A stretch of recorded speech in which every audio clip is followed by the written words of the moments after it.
Euskal Herriko pentsiodunen mugimenduak beste urrats bat eman du 1.080 euroko gutxieneko pentsioa exigitzeko. 3 eguneko martxa antolatu dute Aguraindik, Bilbotik eta Bergaratik. 100 pentsiodun kalera atera dira eta Gasteizen bat egin dute guztiek. Hala, Arabako hiriburuan protesta egin dute 1.080 eurorainoko gutxieneko pentsioa Jaurlaritzak osatzea eskatzeko. Kaixo eguerdion, Euskal Herriko pentsiodunen mugimenduak antolatutako martxa Gasteizera helduko da ostegun honetan. Astelehenean Bilbo eta Bergaratik abiatu ziren 2 zutabe eta asteartean Aguraindik Dolantzira egin dute ibilbidea. Nerea Garzia. Eskubidei bidea zabaltzen pentsio publiko duinak denonentzat lelopean, 1.080 ibilaldian murgilduta dago Euskal Herriko pentsiodunen mugimendua. Gasteizera iritsi dira ostegun honetan Bilbotik eta Bergaratik abiatutako blokeak. Bertan manifestazioa egin dute iparralde gizarte etxetik. 4.000 pertsona inguru bildu dira Arabako hiriburuan. Gaude eta Gorabide zaintza zerbitzuen elkarteak greban daude. Bizkaian adimen urritasuna duten pertsonekin lan egiten duten langileak kalera atera dira beste egon batez hitzarmen duina eskatzeko. Eta gaurkoan protesta egin dute Sabin etxearen atarian. Itunen negoziazioak blokeatuta daudela salatzen dute eta gatazkan erantzukizuna eskatzen diote Bizkaiko Foru Aldundiari. Gaude eta Gorabide enpresa pribatuak izan arren diruz onitzen baititu. Ikusi. Aniztasun funtzionaleko sektore guztize hankaz gora dagoela. Etxanaue andereak esaten dau pertsonak zaintzen da bizela, baina gure sektoria ez dau zaintzen. Deko guzdanak agortua gure hitzarmenak oindala urtiek. Eta ez da boni buelta emoteko inolako proposamenik, euren aldetik. Politikariak orain hauteskundeak direla eta zaintza lanak aitortu behar direla eta beti esaten dabe pertsona direla zentru, hori eskatzen dugu. Pertsonak zentroan egotea, zaintza lanak aitortzea eta indartzea, eta guk eskatzen duguna da hitzarmen duinak, KPIak onartzea hitzarmenetan eta bizitza aldatzen dana eta garestitzen dana gure soldatetan hori irabaztea, hori da eskatzen dugun bakarra. Soldata duin eta hitzarmen duin bat. Eta udal eta foru hauteskundei lotuta gaurkoan Ainize Gastakarekin egin dugu hitzordua, Laudioko EH Bilduren alkategaiarekin.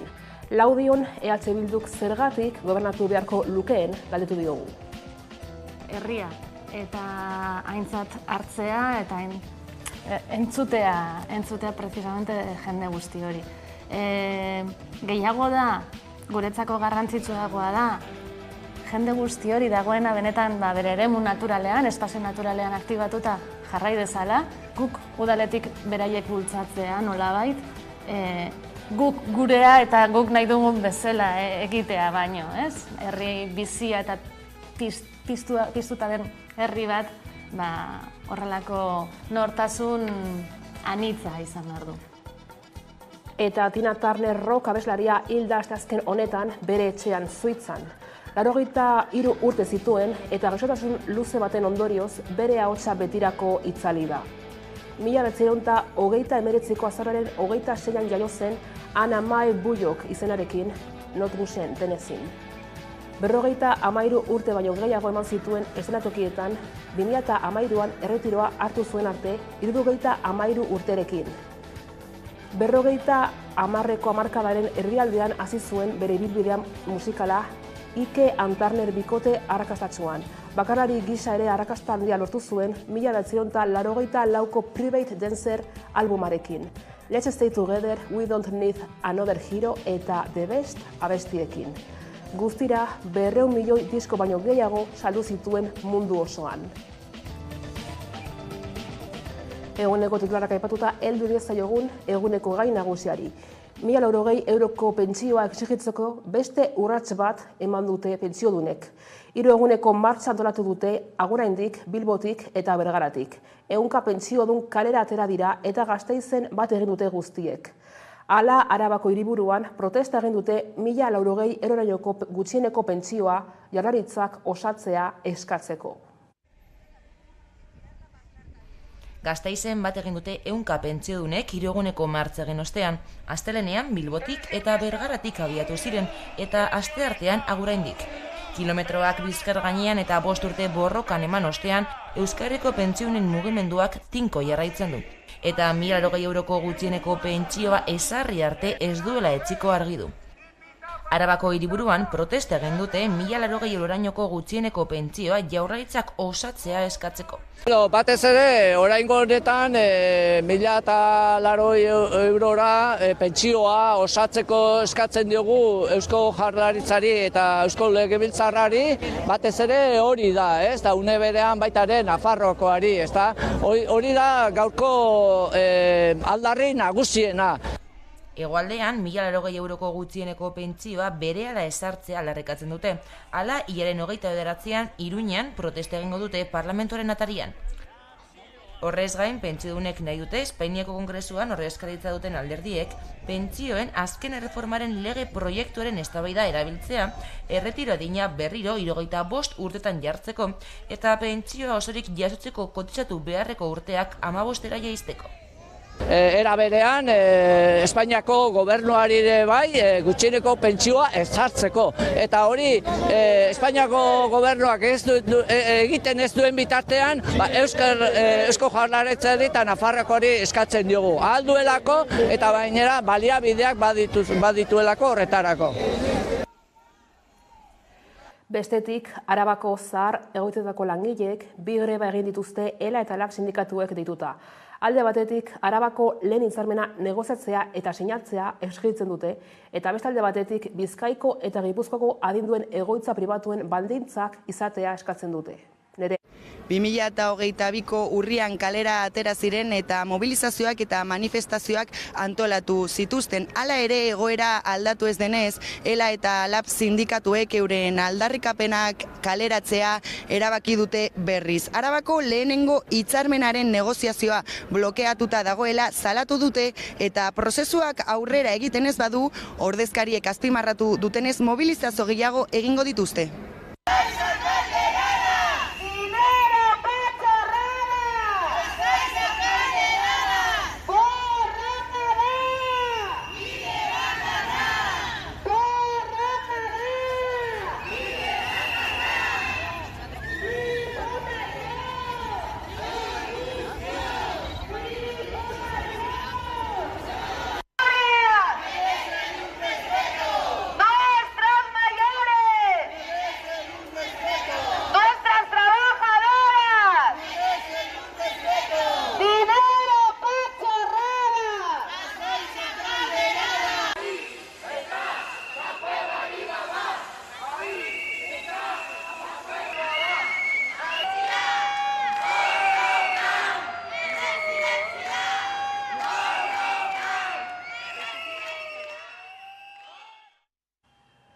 Bizkaiko eskuhartze sozialak gaur ere greba eguna du.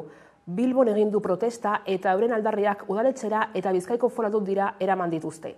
Sektorearen lan hitzarmena berritzea eskatzen dute eta horrek biltzea lan osasunaren arloan premiazko neurriak eta soldata igoerak.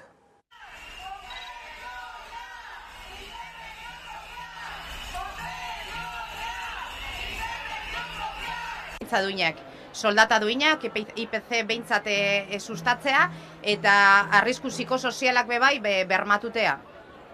Hori da gure borroka handiena edo. Bai, daroagu 20 maila negoziazio aldetik eta patronalea hor dau nahiko geldi eta ez dau interesik.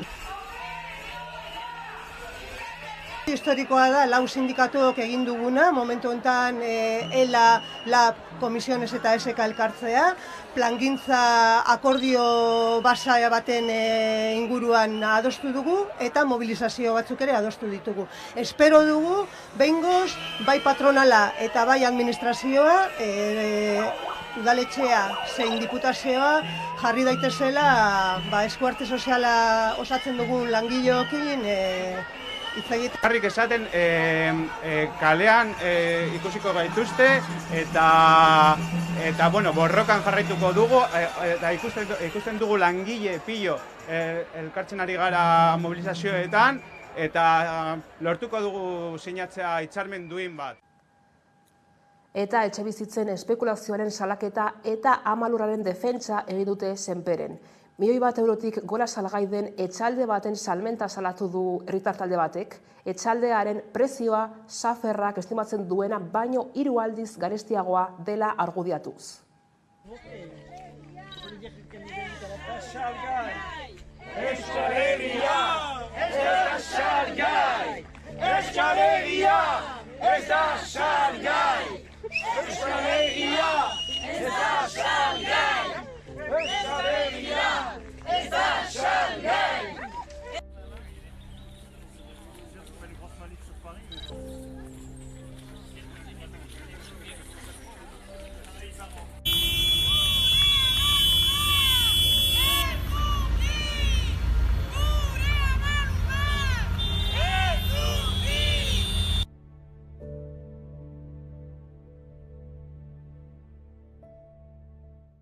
Eta igande honetan ospatuko diren udal eta foru hauteskundeen kanpaina bete-betean jarraitzen dute alderdiek. Ikus ditzagun zeintzuk izan diren ozendu dituzten azken mezuak.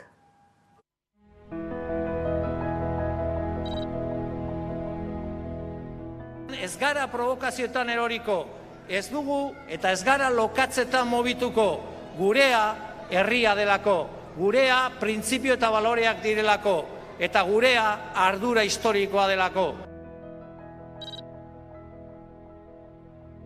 Kopia txarrarekin geratu edo aurrera egin. Bilduren inkonkrezioa edo Eusko Alderdi Jeltzalearen bermea. Gobernu berdina, sigla berdinak eta gero eta okerrago. Gauzak okerragoro joan ditezke inor aldatu gabe gobernuan. Sozialistok konpromisoa hartzen dugula jatorrizko metroaren 2. linea martxan jartzeko lanak hasteko.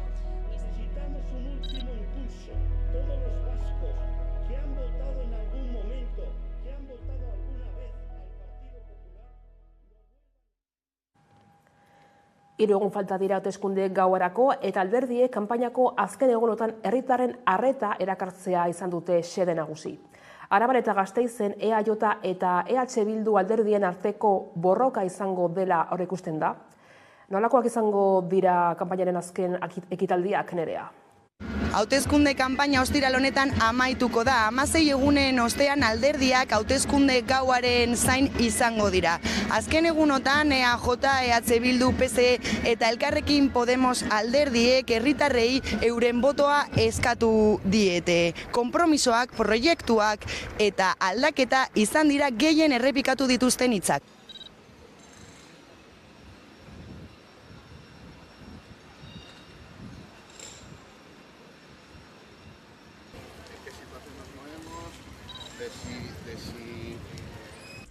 Eusko Alderdi Jeltzaleak bakarrik bermatzen du Arabaren etorkizuna industriaren ikuspegitik. Eta Eusko Alderdi Jeltzaleak bakarrik du gure industriak aurrera egiteko moduko ibilbidea, esperientzia eta proiektua.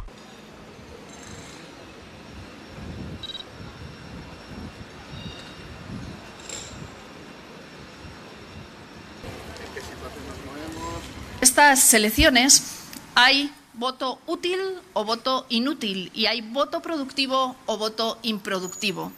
Y quien quiera que su voto sea útil y que sea productivo, en el socialismo tiene su mejor opción.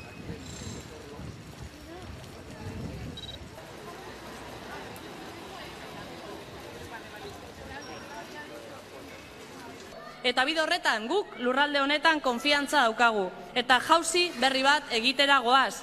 Esperantzaren blokea garelako. Eta Araba eta Laudion gobernatzeko aukera bakarra gu gara.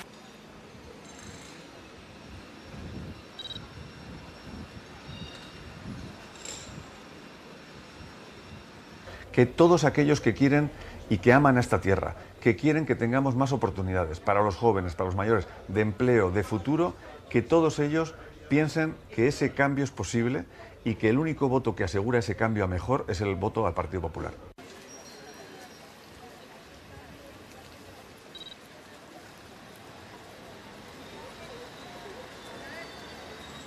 Por eso el próximo 28 de mayo tenemos que llenar de votos transformadores para vivir mejor, porque somos la única garantía para acabar con las políticas conservadoras y la mayoría absoluta del PNV y del PSE.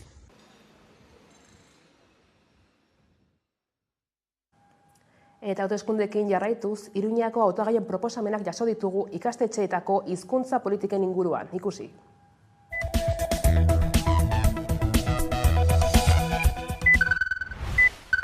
Oso erreza da, hor egin behar dena da logika aplikatu, hau da, gauza honetan aspektu guztietan bezala, parekatu behar da eskaintza eta eskaria. Horren erraza da, logikarik ez duena da, momentu honetan, plazen 111 euskaraz besterik ez dela eskaintzen, ez da, 111, eta defendatu egiten da, hainbat eremutan hori dela benetako eskaria, baina gero ikusten dugu adibidez 3 urtetan ja ikastetxetan matrikulatzen direnean, erena baino gehiago matrikulatzen dela. Zer esan nahi du horrek, badagoela dekalaje bat, badagoela nolabait, hori, iruzurra, ez jendeari, Iruñeko jendeari egiten zaiona. Parekatu behar dira bai alabai, eskaintza eta eskaria. Bai, noski guk argi eta garbi daukagu gure aurrek euskaraz ere ikasteko eskubidea daukatela. Euskaraz ere esan nahi dut. Eta hori esaten dudanean, esaten dut, euskara aipatzen dut, gure hizkuntz propio bietatik bat delako. Euskaraz ere ikasteko aukera. Eta eskubidea.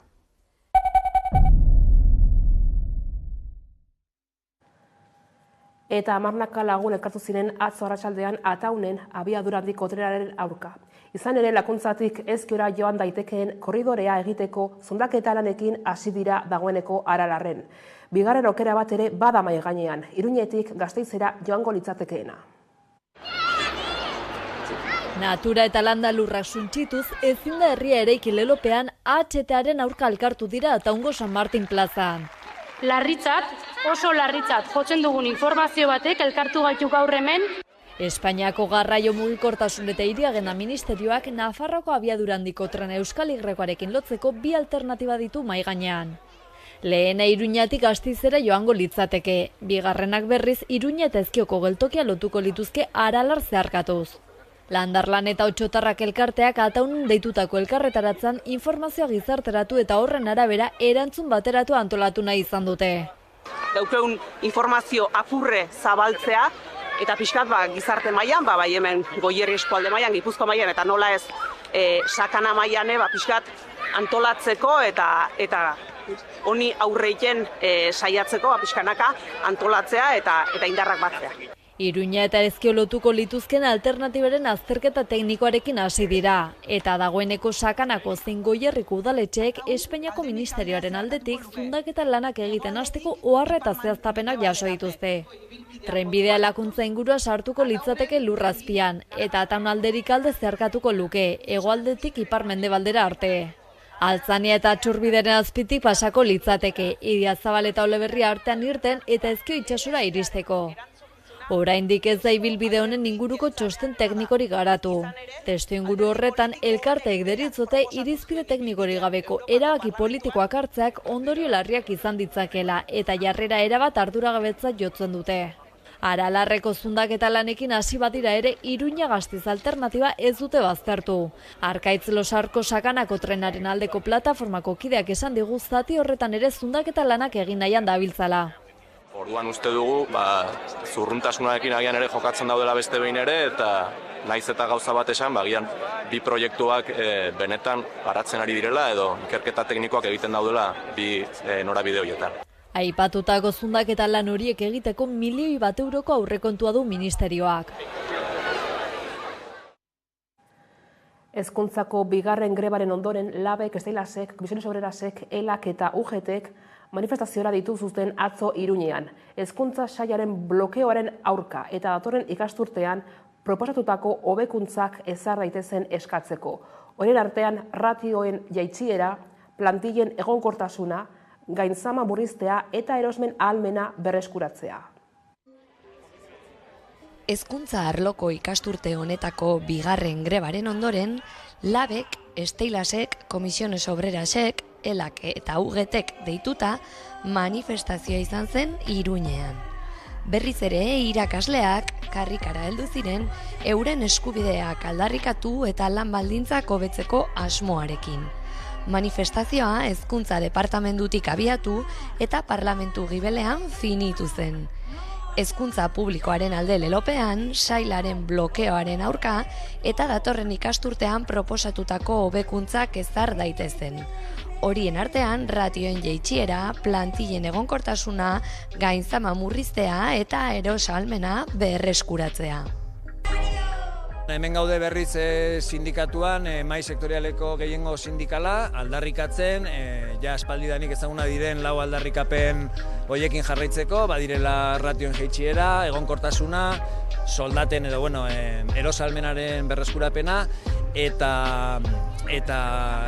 aran baldintzen lan gainkargaren jeistea, bai. Antza denez, egungo gobernuak ez dauka asmorik momentuz erreakzionatzeko eta ezer negoziatzeko, orduan espero duguna da igandetik aterako den gobernu berri horrek izatea beste aldarte bat eta benetan negoziatzeko gai izatea. Denok espero dugun ikasturte hasiera ahalik eta normalena izateko. Espero dugu irailera arte badugu denbora eta zenbait neurri hartu ahal izatea ja ikasturte hasieratik behintzat ditugun aldarrikapen horien hastapen bat martxan jarri ahal izateko. Eratuko den gobernu berriari dei eginez irakasle nafarrak euren baldintzak hobetzeko borrokan.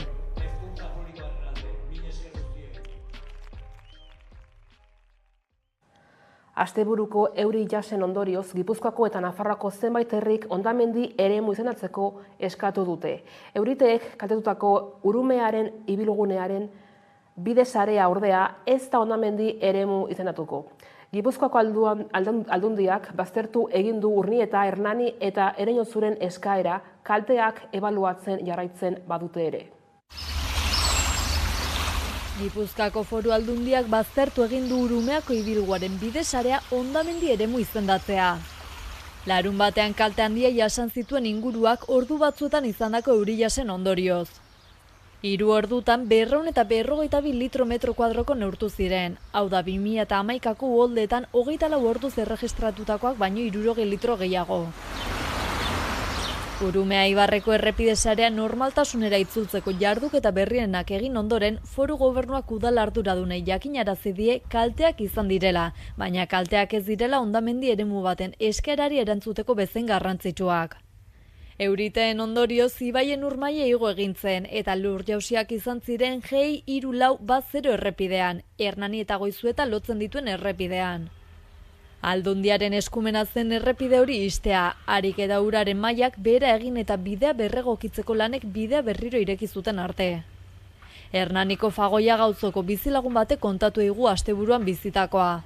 Baina goiz hartan zan, baina zan dena loia eta barbolak eta, dena, atera zan, atzi hartan, ateratzea betiko tokin, eta mentxe ondo ginen, bildurrez, ze pasako zan, ez ginen, neka izpai deitu nion goizuetat esan zian ez. Hemen ondo dago. Baina bera nola goizian etortzean, goizeko 6, baina hemen zan Aranoko aldi hortatikan, baldiakin botatze bazuen bezala menditikan. Baina kriston ugaldiak. Eta izan dena menditikan etorri alako. Etorri da Manduiko alieketik eta Arano gehien ezeatua. Gipuzkoako aldundiak hondamendi inguru izendatzea baztertu badu ere, Urnietako eta Hernaniko alkatek Ereñotzuko ordezkariarekin batera, euri jasek utzitako kalteen kalkulua egiten jarraitza adostu dute. Baserrietako jabeekin oraindik egiteke baitute. Baserrietan kalteak daude, baita mendietan ere. Mendipista batzuk desagertu egin dira lurjausiaren ondorioz, eta kalteak oroar baloratu ondoren zer urrats eman behar diren erabakiko dute. Iruñako gurutzen parantzan, UPNek egin nahi duen aparkalekoa zeresana ematen ari da Iruindarren eta Zabalduneko bizilagunen artean. Parkina egiteko plazako zuhaitzak moztu beharko dira.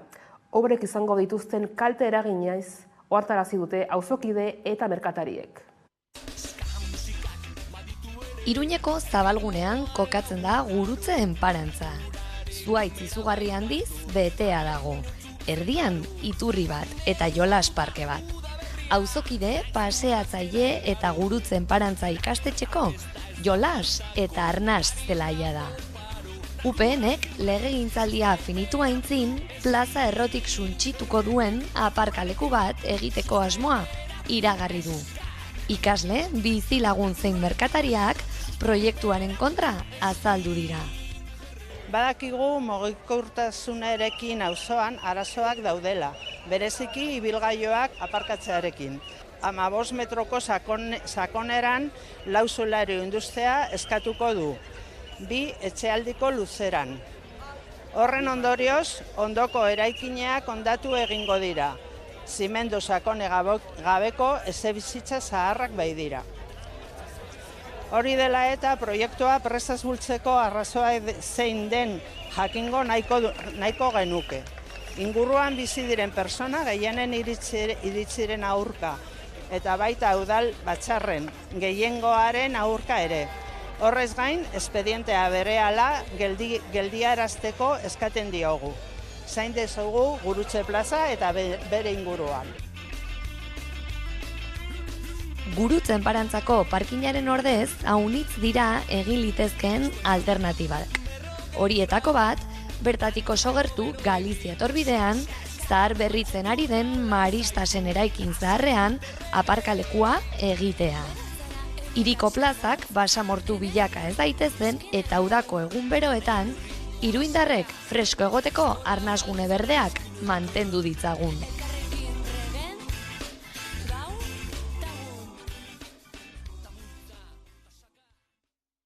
Eta kulturarloan, M-Fest emakume artisten jaialdia hasiko da ostiral honetan. Tradizioz gizonezko figurek okupatutako espazioetan emakume artistei aukerak eta inposiziorik gabeko espazioa emateko beharretik sortu zen jaialdi hau. 4 kontzertu, artisautza azoka, hitzaldi bat, erakusketa kolaboratiboa, murala eta 3 tailer izango ditu maiatzaren 26an eta 27an. Goizetan izpilu parean, arro irrie itean, eme oldarkorretan negarrari, beldurrik ez dioten gizonetan, karminezko espainetan, txiste txarrenek erantzun dituzten, aurpegietan, serioenetan, erantzukizuna Me and my way, learning how to say stop.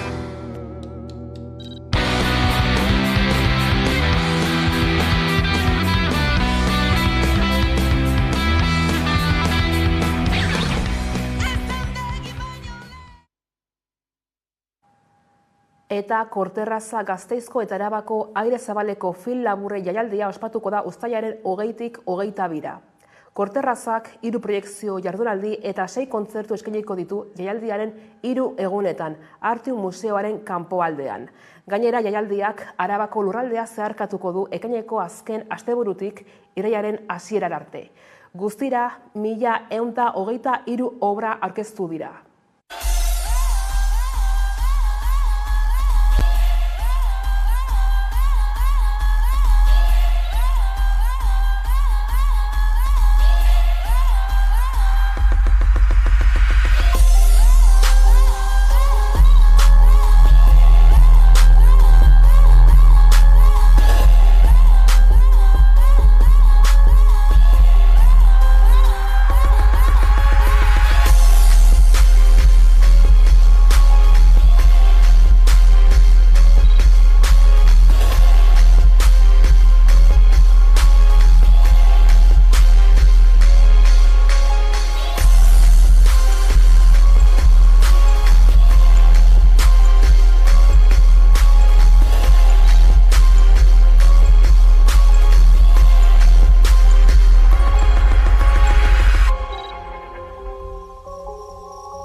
Eta elkarrizketari tartea zabalduko diogu orain. Gaurkoan, Ainize Gastakarekin egin dugu hitzordua, Laudioko EH Bilduren alkategaiarekin.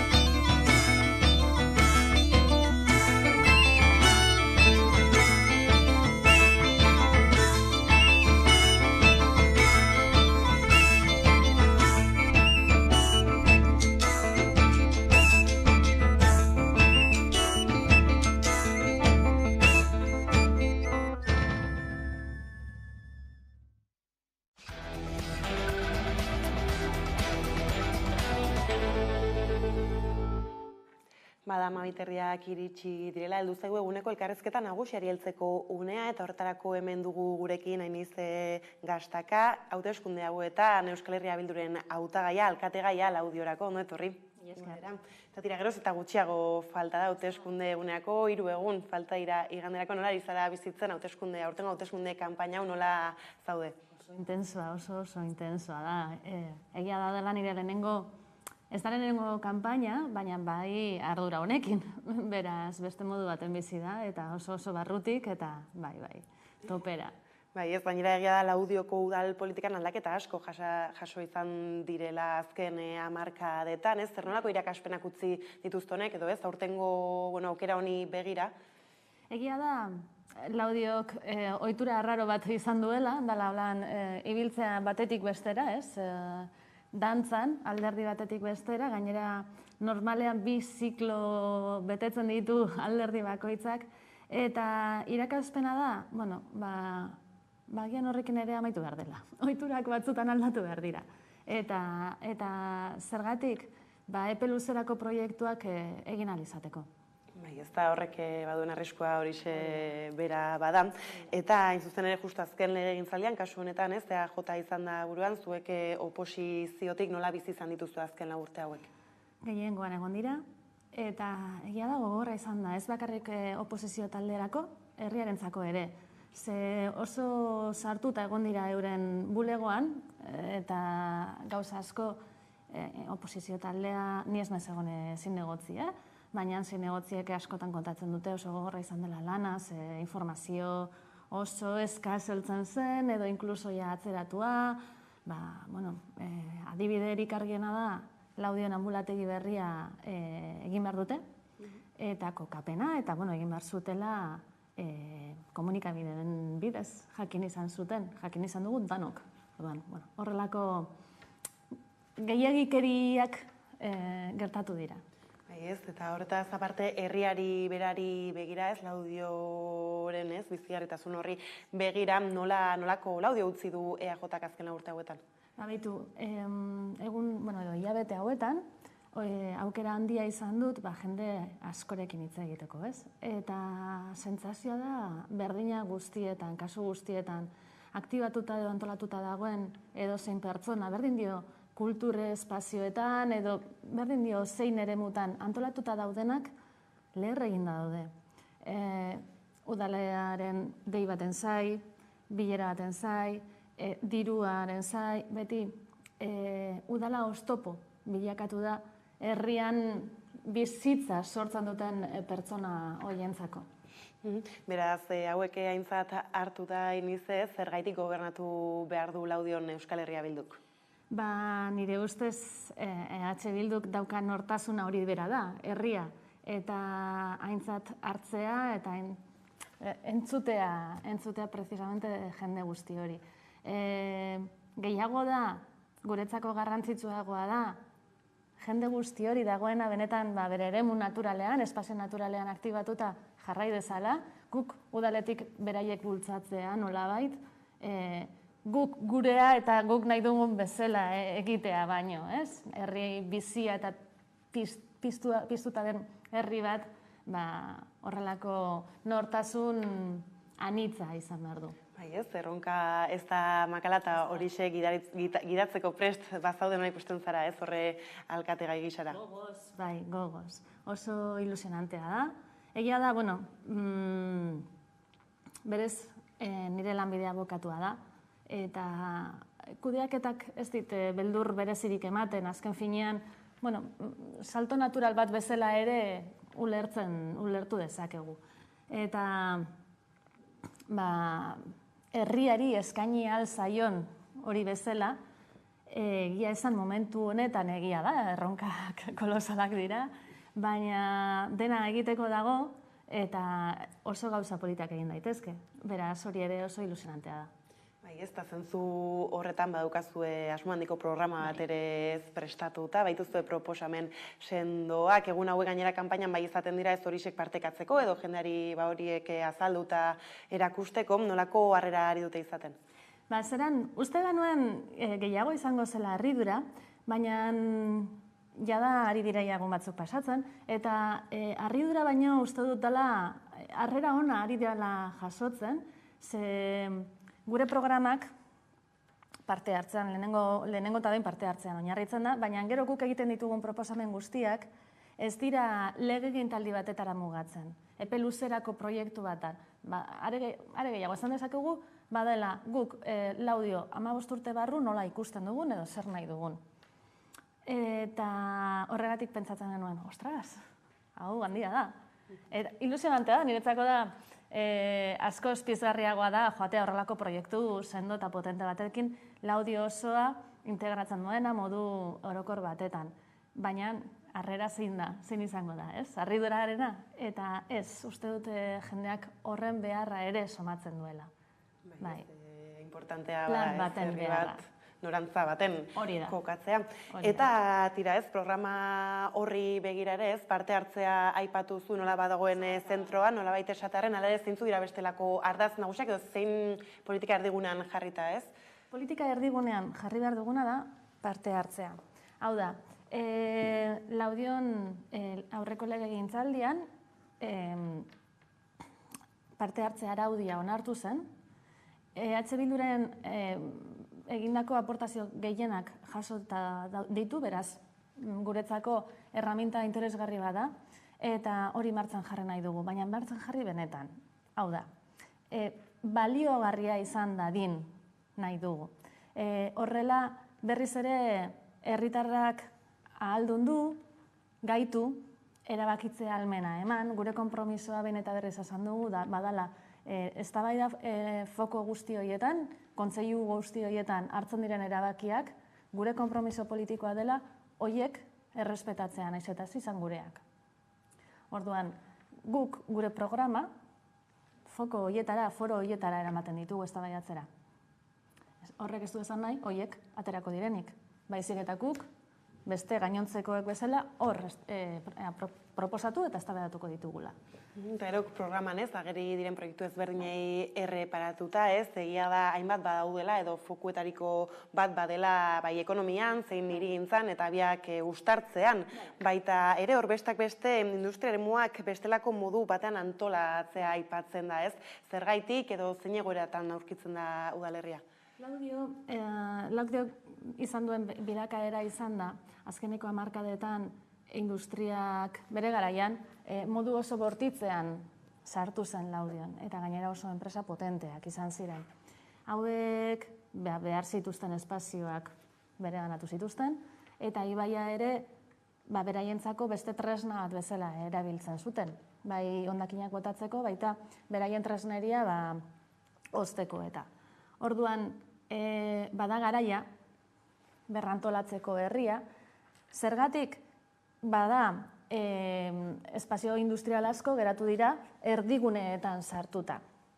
Eta bat daukagu espazioa hori guztia antolatzeko. Eta ez da bakarrik soilik herritarrentzako ona dela, industriarentzako ere bada.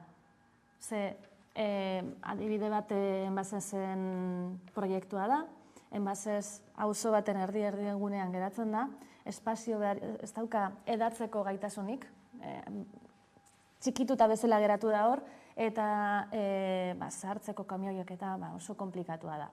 Orduan, gure proposamena da, hobeagoa den beste espazio batetara joateko baldintzak eta laguntzak jartzea, espazio hori osoentzako, oso horretarako lortzen dugu, eta berreskuratzen dugu, eta nolabait enpresa hori bermatzen dugu herrian geratzea, eta ondo eta eroso sentitzea herrian. Bai, izan ere gizarte osoaren mailan bada industria, ez? Erronka edo horri birpentsatzeko erronka handia, eta honek ere badu berraktibazio ekonomikoarekin lotura. Gure planteamendua ekonomian bada, argi dago, enpresa traktore pila bat edo traktoreak ditugula herrian. Eta enpresa traktore horiek lanpostu asko ematen dizkigute enpresa bakoitzeko. Beraz, menpekotasun handia da. Ikusitu bat zen kasua edo enpresa bat krisian sartzen da eta herri guztia baldintzatzen du edo inkluso eskualde guztia baldintzatzen du. Beraz, enpresa traktore horiek herrian errotzen ditugula bermatu behar dugu nolabait. Eta bestetik, ulertzen dugu, diversifikazioa izan behar duela beste lan hildo bat. Zergatik, ez direlako soilik enpresa traktoreak herrian daudenak, baizik eta ere, industriarako zerbitzu edo enpresa txikiagoak, pyme txikiak, industria pymeak izango zirenak. Orduan, horiek sare handia daukagu hoiena, baina ez oso interesgarria litzateke diversifikaziora bideratzea, horiek ere enpresa traktore erabat menpe behintzat ez egoteko. Bai, ez da ipatu zuerlen tarteka, adibideen artean Tubacexeko borroka bera, egia da justu azken legegintzaldi hau markatu egin duela baita ere Laudion, eta esan duzu bezala Amurrion eta eskualdean protesta hauek egia da gero honekin iritsi direla izan Eusko Jaurlaritzaren partetik esaterako, plan ezberdinak, nola erreparatzen diezu hauei? Planei. Lehenengo da behin, lehenengo zoriondu langileak. Langileak eta ez soilik langileak eskualde osoa, izan dena oso handia da. Herrian gertatu dena oso, eskualdean gertatu dena oso handia da. Eta planei, bai, EH Bilduk foro ezberdinetan bideratu ditu horrelako planak proposatzea. Orain gure erronka da, horiek hitz utzetan ez geratzea. Eta benetan eraginkor eta eraginkorrak izatea, erabiltzea. Ekonomiarekin lotuta ere badago tokiko merkataritza, zer nolako osasuna duen Laudion? Bai, hemen tokiko merkataritzaz hitz egiten dugunean, igual gehiago, badira, bigarren sektorea, hirugarren sektorea eta lehenengo sektorea. Baina lehenengo sektorearen kasuan, egia da, baserritarrak ditugula desagertzear. Oso kinkalarrian ditugu. Legegintzaldi honetan, oraindik ulertzen ez dugun arrazoi batengatik hiltegia itzi zen Laudion, eta horrek arazo handiak sortu ditu. Nolabait, gure baserritarrak oraindik egoera larriago batetan jartzea bideratu du. Orduan, horreri soluzioa bilatu behar zaio. Orain arte, eztabaida guztiak egon dira oso tenkatuta eta oso geldituta. Eta, bai, proposamenekin gatoz. Eta espero dugu, lehenengo sektorea, benetan, lehenengo sektoreari bultzada efektibo bat ematea. Ez daro bestelako merkatal esparruekin eta bada hor froga bat egin gura duzuena tokiko monetaren bueltan, konta iguzu gehiago horren bueltan. Tokiko moneta ere agertzen da gure programan. Ez dakit, esan bezala, epe luzerako proposamen bat da, ez dakit tokiko monetak zein puntutan edo zein ere fasetan aplikatuko genukeen, baina bai egia da buruan dugula. Iparralden dagoen tokiko moneta dugu adibide bezala, oso interesgarria, eta rotazio hori gertatzeko eta herrian dirua geratzeko oso sistema efektiboa dela ulertzen dugu, benetan eraginkorra, frogatuta dagoena jadanik, eta bai, bada gure proposamen bat.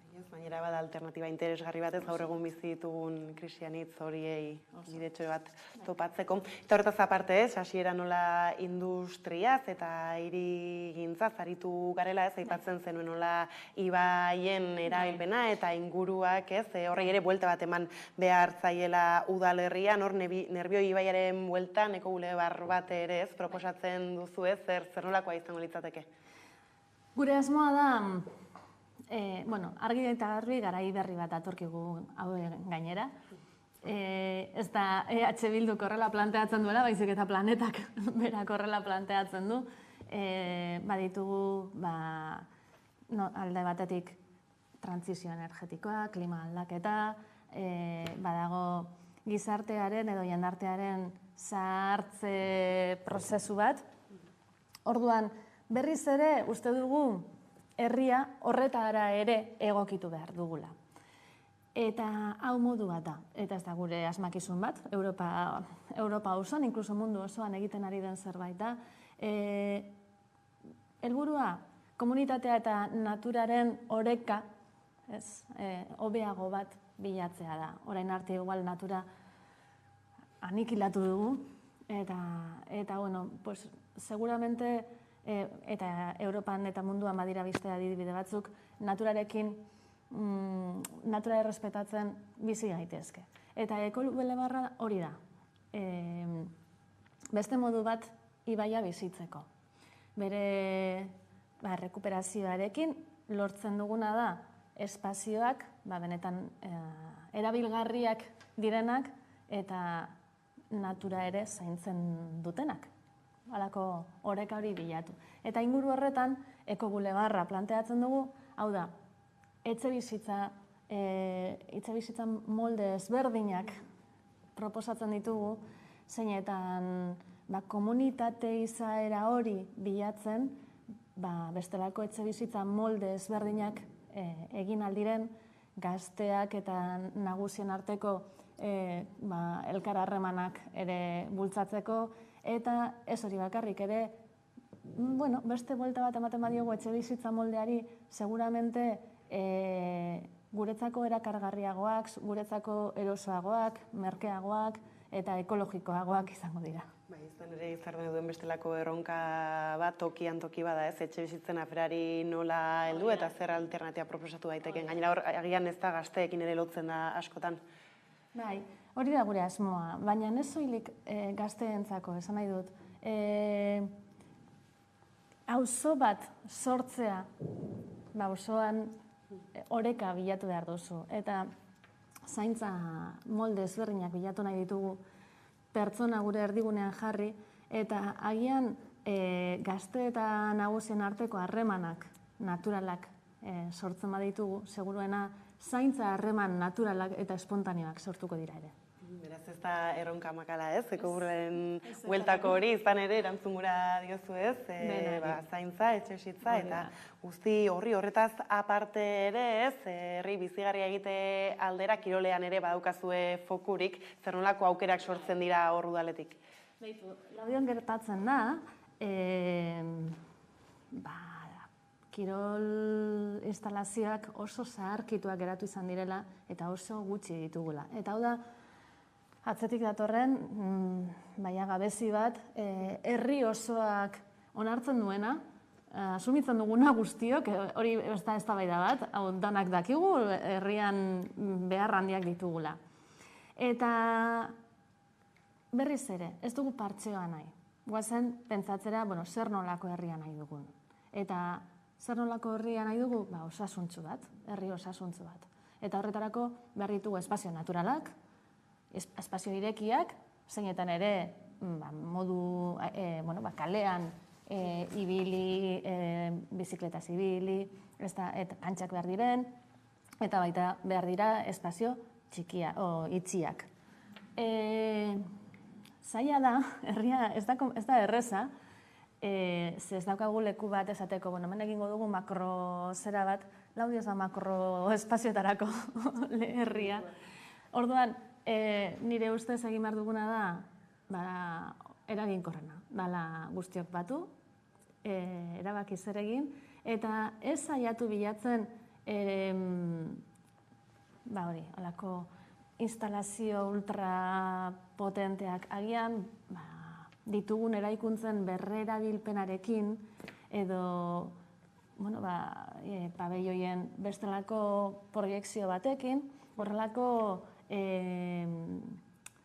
beste eraikuntzei, bestelako erabilpen batzuk ematen, seguro, gauza merkeagoak, atseginagoak ere, eraikuntzek ere alma eta bihotza dutelako eta historia dutelako, eta soluzio interesgarriak egon daitezke guztien artean egiten badu.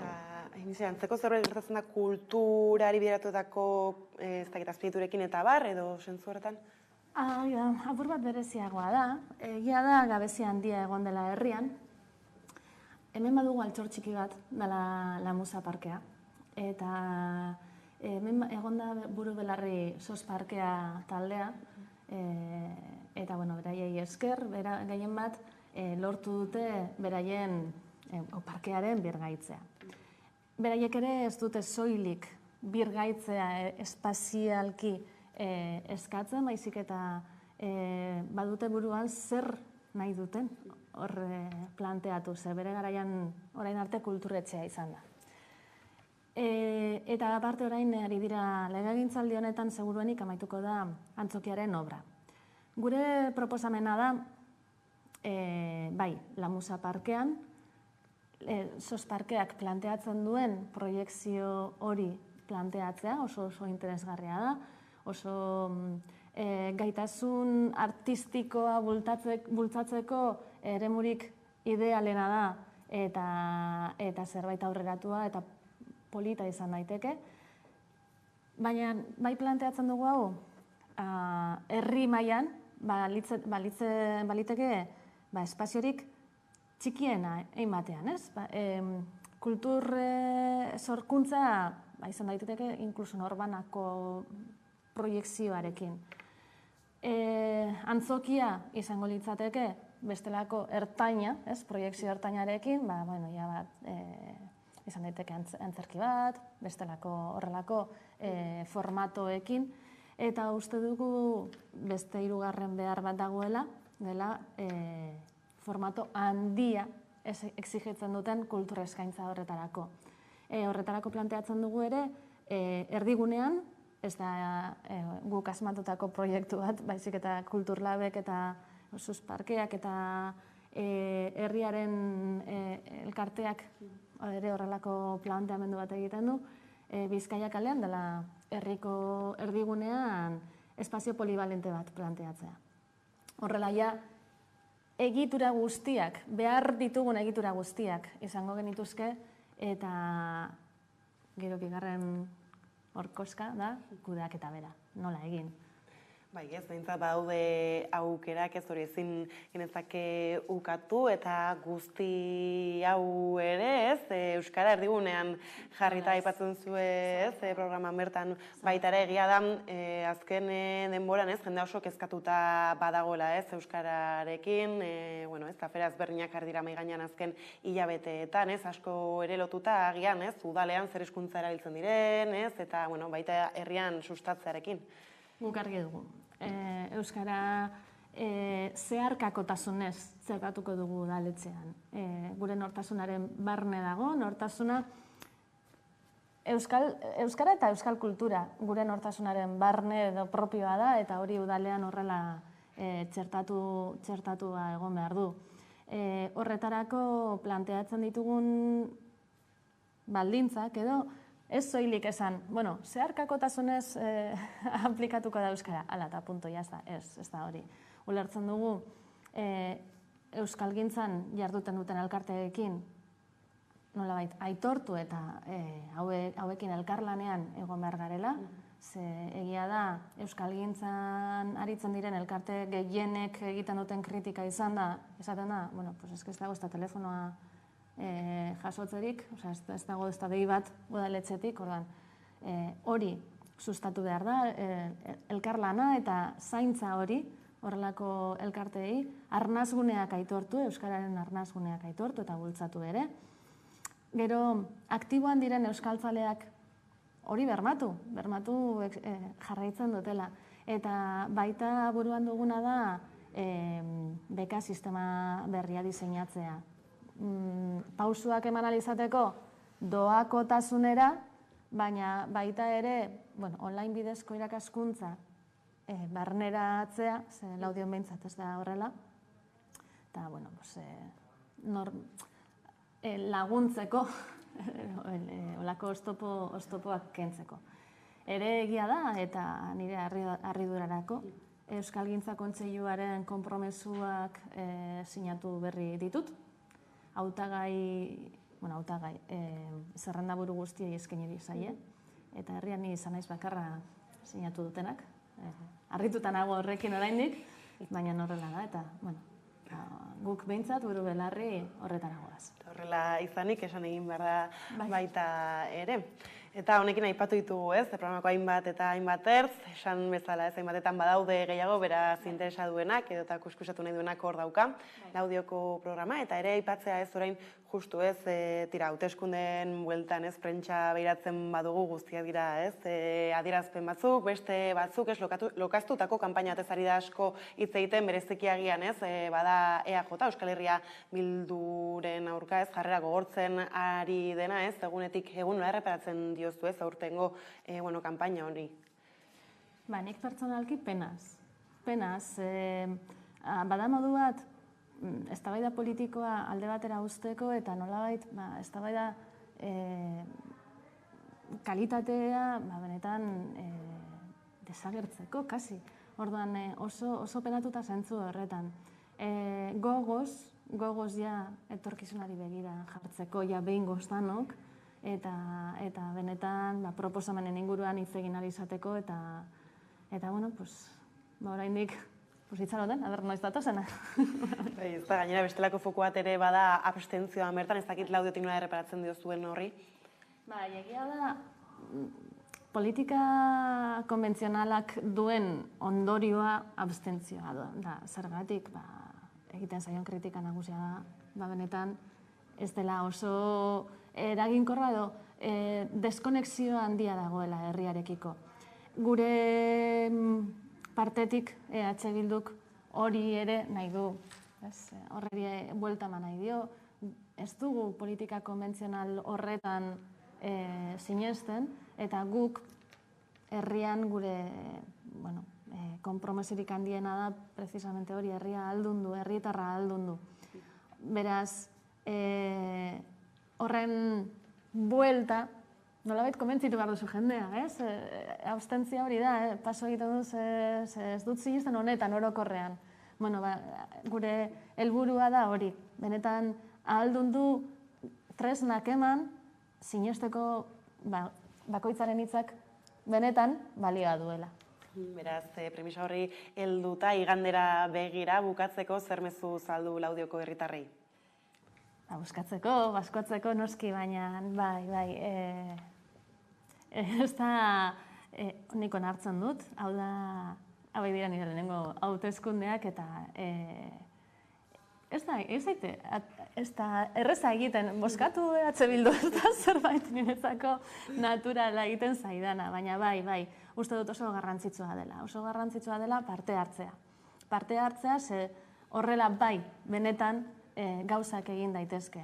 Beraz, eta parte hartze horren beste gauza bat da bozkatzea. Ez da bakarra, baina bai pausu bat. Eta oso garrantzitsua dena ere. Beraz, animatu, bakoitzak sinesten duen horretan, bozkatzea. Eta koinziditzen badugu, hobeto. Hori da, eta honekin hemen utzi behar dugu elkarrizketa izen, mi esker gaur gurekin tartetxo hartzearren.